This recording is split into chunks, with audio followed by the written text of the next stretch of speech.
जय श्री गणेश दोस्तों। हमारी आज की कहानी है मायका भाग 2। अब शुरू करते हैं आज की कहानी। माँ के जाने के बाद वृंदा जी बस माँ की फिक्र में ही लगी रहती थी।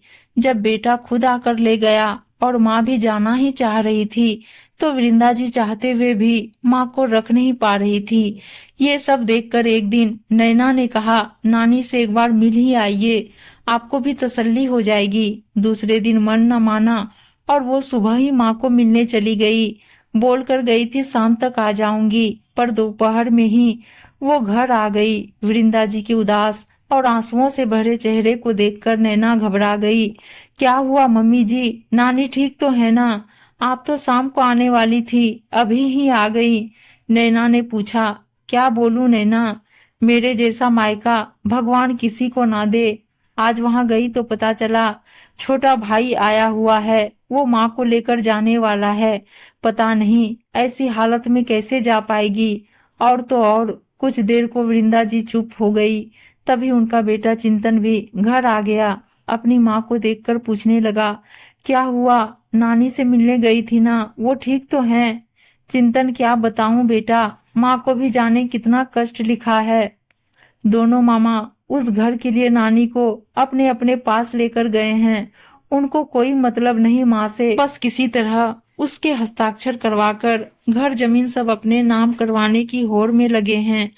नानी शायद जानती होगी कि उसके बेटे उसके घर के लिए किसी भी हद तक जा सकते हैं, इसलिए घर के पेपर अपने पास नहीं रखी थी। दोनों भाई घर के पेपर मांग रहे थे, तो माँ बोल दी कि वो वृंदा के पास रखे हैं। दोनों भाई मुझे सुनाने लगे, दीदी इसलिए माँ की सेवा कर रही थी कि वो घर उनको मिल जाए। मैं ऐसा सपने में भी नहीं सोच सकती थी। जो इल्जाम मेरे भाई मुझ पर लगा दिए। दोनों कहने लगे, दीदी को क्या कमी है, फिर भी जमीन के कागजात अपने पास रखी हुई है, लालच होगा तभी ना। मैंने बहुत समझाया, ऐसा कुछ भी नहीं है, माँ ने ही रखने के लिए दिया था। पर आज माँ भी मौन थी। बस आज मैं माँ से मिलने गई थी, पर आज जो कुछ भी वहां पर हुआ, उसके बाद तो सब रिश्ते ही खत्म हो गए। बेटा खून के रिश्ते पर जमीन जायदाद और दौलत भारी पड़ गया। दोनों भाई आपस में ही झगड़ने लगे कि कागजात मैं रखूंगा, मैं रखूंगा। पर मैंने कह दिया, बड़े को दे दूंगी, फिर जो करना है वो तुम दोनों का आपस का मामला है, जो ठीक लगे वो करना। माँ बस मौन थी। पता नहीं बेटों के मुंह पास में जकड़ कर चुप रही, और फिर इसलिए कि बेटा उनको साथ लेकर जा रहा। छोटा भाई नाराज हो गया कि मैंने बड़े को कागजात देने को कह दिया। उसने मुझे कहा, आज से मेरा आपके साथ कोई रिश्ता नहीं होगा। आपको हमारी तकलीफ कहाँ दिखाई देती है?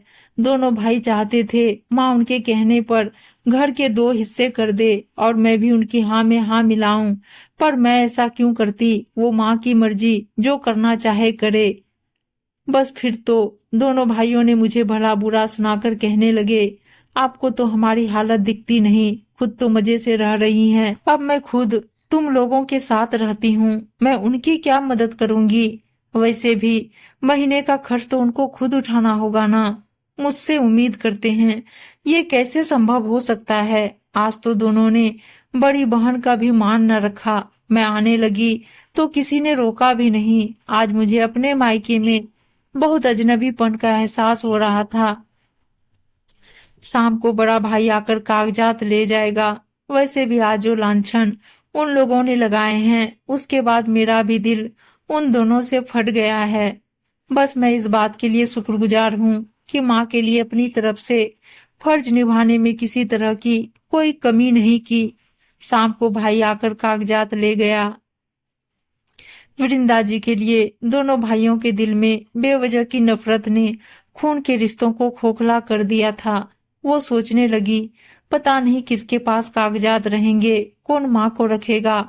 एक माँ सबको भारी लग रही है, पर उसका घर जमीन लेने के लिए दोनों बेचैन हो रहे हैं। आज अगर वो सब दे देगी तो सबसे पहले उसको ही अपने घर से निकाल देंगे, इसलिए तो वो नहीं दे रही है। अब माँ को पता नहीं कब देख पाऊंगी। वृंदा जी अब माँ के बारे में सोच सोच कर परेशान रहने लगी थी,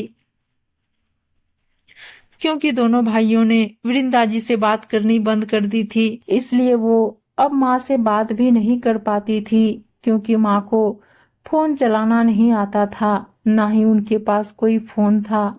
आखिर माँ की खबर मिले तो मिले कैसे। अचानक से एक दिन वृंदा जी जोर जोर से चिल्लाने लगी, माँ तुम ठीक तो हो ना। नैना दौड़ती हुई आई और वृंदा जी को झकझोरती हुई बोली, क्या हुआ मम्मी जी, कोई बुरा सपना देख रही थी क्या।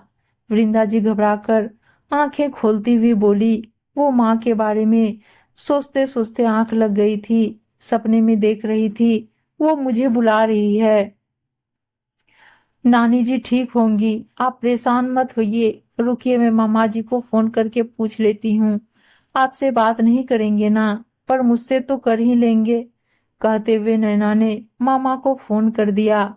नानी से भी स्पीकर पर बात की। वो बोली, ठीक हूँ बेटा, बस प्रार्थना कर रही हूँ भगवान तुम्हारे नाना के पास मुझे भी बुला ले। वृंदा कैसी है उसको कहना। माँ उस पर बोझ नहीं बनना चाहती थी और उसके पास मरना भी नहीं चाहती थी, इसलिए उस दिन चुप रही। अपने बेटों और बेटी का व्यवहार जानती हूँ, अगर उसके पास कागजात रहते तो उसको सुना सुना कर परेशान कर देते, और जो मुझे उधर कुछ हो जाता तो कहते बड़ा आगे बढ़कर ले गई थी, सेवा भी ना कर सकी, जबकि मैं जानती हूँ उससे बेहतर सेवा मेरी कोई नहीं कर सकता। तेरी सास के जैसा मायका भगवान किसी को ना दे। माँ भाई के रहते ऐसा किसी का मायका ना खत्म हो। नानी की आवाज भारी हो गई थी और किसी ने उधर से फोन कट कर दिया। आज वृंदा जी माँ की आवाज सुन खुश हो गई थी कि माँ ठीक है, अभी भी जिंदा है, पर कल क्या होगा और उनको कोई बताएगा भी और नहीं, ये सोचकर वो हमेशा रोती रहती थी। एक ही शहर में होने के बावजूद बड़े भाई से कोई मतलब नहीं रह गया था। वो यहाँ रहने वाले सारे रिश्तेदारों में वृंदा जी को बुरा भला कहता रहता।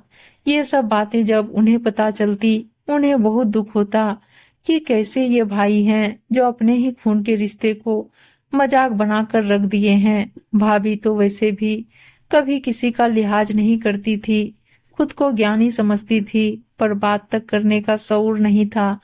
ऐसे में वृंदा जी ने भी खुद मायके से एकदम से दूरी बना ली, ये सोचकर कि वो अभी बस मेरे लिए बोलते हैं, कल को बेटे बहू की बुराई करने लगे तो उन्हें बर्दाश्त नहीं होगा। साल बीतने को हुआ, पर वृंदा जी की अपनी माँ से कोई बात ना हो पाई और वो बीतते पल के साथ उनकी सलामती की दुआ मांगती रही। अंतिम भाग में हम जानेंगे कि आखिर वृंदा जी की माँ को छोटा बेटा साथ लेकर क्यों गया। अगर सुनने की इच्छा हो तो कमेंट में पार्ट 3 जरूर लिखिएगा। उम्मीद है दोस्तों कहानी अच्छी लगी होगी, और अच्छी अच्छी कहानियां सुनने के लिए चैनल को सब्सक्राइब और वीडियो को लाइक शेयर जरूर कर दीजिएगा। धन्यवाद दोस्तों, मिलते हैं अंतिम भाग में, तब तक के लिए बाय बाय दोस्तों।